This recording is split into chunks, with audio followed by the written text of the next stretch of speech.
sangar atas pembonceng buruh.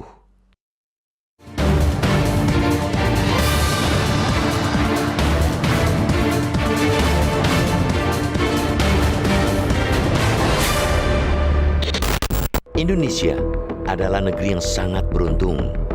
Di tengah hantaman COVID-19 selama hampir 3 tahun dan krisis global sebagai dampak geopolitik perang Rusia-Ukraina, pertumbuhan ekonomi Indonesia selalu di atas 5%.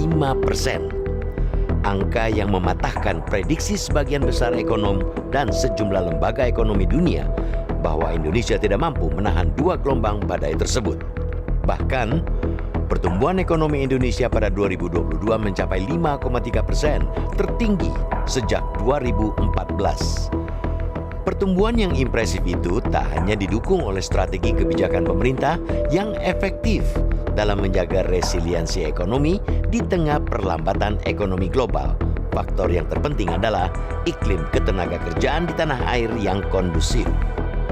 Kondisi ketenagakerjaan Indonesia tetap berjalan secara produktif di tengah gonjang-ganjing Undang-Undang Cipta Kerja Omnibus Law sejak menjadi rancangan hingga diundangkan, digugat ke Mahkamah Konstitusi hingga diterbitkannya peraturan perundang-undangan Cipta Kerja.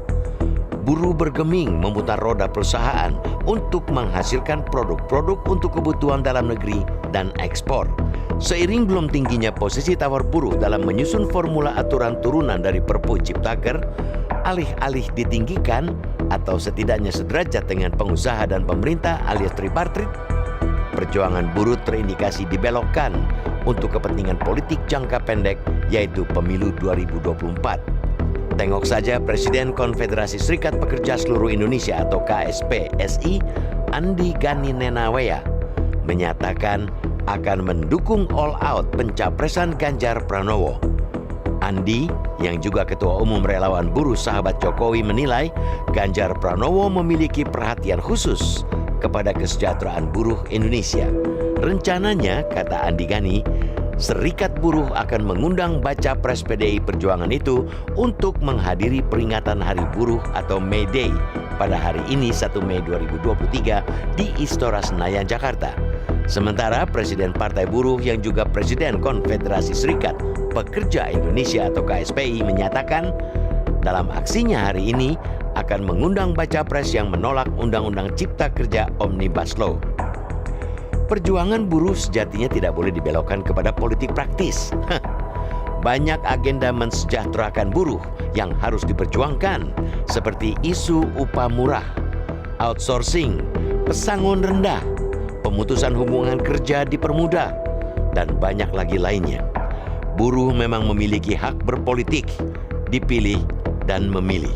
Namun, buruh hendaknya cermat mendukung tokoh yang digadang-gadang untuk memimpin 275 juta jiwa penduduk Indonesia. Apakah memiliki rekam jejak mendukung perjuangan buruh? Seperti upah layak saat sang tokoh menjabat kepala daerah. Perjuangan buruh masih panjang.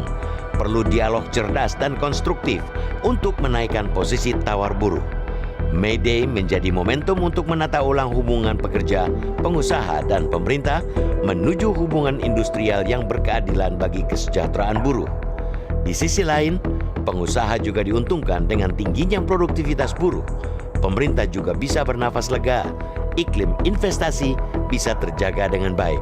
Wahai buruh, waspadalah atas para pembonceng perjuanganmu.